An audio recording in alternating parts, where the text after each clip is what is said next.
Salam alaikum wa rahmatullah. En tant que croyants et croyantes, nous croyons que nous allons être ressuscités, qu'il va y avoir une vie après la mort, une deuxième vie. Que dites-vous maintenant si je vous dis que nous avons la possibilité de vivre une deuxième fois sur Terre, ici-bas, maintenant? Alors rassurez-vous, ce n'est pas une innovation, une bid'a, mais c'est lié à une capacité que nous avons en tant qu'être humain, que Dieu nous a favorisé en tant qu'être humain sur les autres créatures, avec cette capacité à visionner, à s'imaginer, à se projeter dans l'avenir et de clairement vivre le moment et même de le vivre pleinement. Et lorsque on se projette dans l'avenir, on est en train spirituellement, intérieurement, de vivre le moment pour la première fois. Et lorsqu'on revient ensuite dans le concret et qu'on donne vie physique à ce qu'on a imaginé, eh bien c'est là la deuxième fois qu'on donne vie à cette chose-là. On vit deux fois, une fois dans notre esprit, dans notre mental, et une autre fois dans le concret physiquement. Exemple tout simple, là où je suis, là où vous êtes, si vous êtes chez vous dans une habitation, cette construction-là, elle ne s'est pas faite directement sur le terrain. On n'a pas envoyé des ouvriers pour leur dire allez ériger ce bâtiment, cette maison, cet appartement. Il a été d'abord pensé de manière très précise sur de longs mois sur feuille par des architectes et autres qui lui ont donné une vie dans leur esprit. Maintenant, on est dans l'habitude numéro 2. On avait dit l'habitude numéro 1, c'est je suis responsable de prendre mes décisions. Habitude numéro 2, prends tes responsabilités en main pour orienter ta vie vers le meilleur. Or, quand tu veux orienter ta vie, tu ne vas pas agir au jour le jour.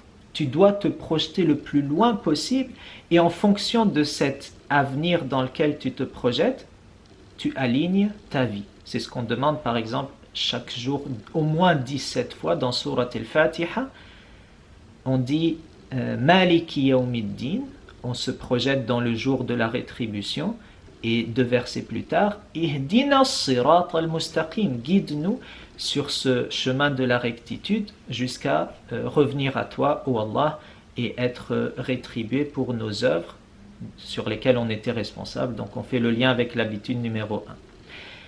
Il y a un très très beau verset dans Surat al-Isra qui nous met en lien le fait qu'on est digne, responsable, et le fait de se projeter à l'au-delà pour construire sa vie sur ce qu'on veut réellement vivre, ce qu'on a déjà vécu dans la projection, le visionnement qu'on a de notre futur idéal.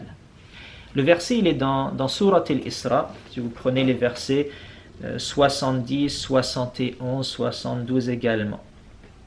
Allah subhanahu wa ta'ala commence par dire que وَلَقَدْ كَرَّمْنَا بَنِي آدَمَ. Dieu a honoré et rendu digne tous les fils et filles d'Adam. Et tout ce qu'il y a sur terre et tous les dons que Dieu leur a fait, c'est pour eux, c'est pour leur bien. Et on les a honorés et favorisés sur les créatures. Juste après avoir mentionné cela, Dieu dit يَوْمَ نَدْعُ كُلَّ أُنَاسٍ بِإِمَامِهِمْ. Le jour, là on est projeté vers l'au-delà, vers le jour le plus important, le jour où on sera chacun d'entre nous appelé avec notre imam. Qu'est-ce que l'imam? Imam, c'est ce qui va te guider, t'orienter, te mener vers ta destination finale. Inch'Allah, que ce soit les plus hauts degrés du paradis, le firdaus al-a'la min al-jannah. Et l'imam, c'est donc nos actions. Nos actions qui, le jour du jugement, vont nous mener, nous guider vers notre destination finale.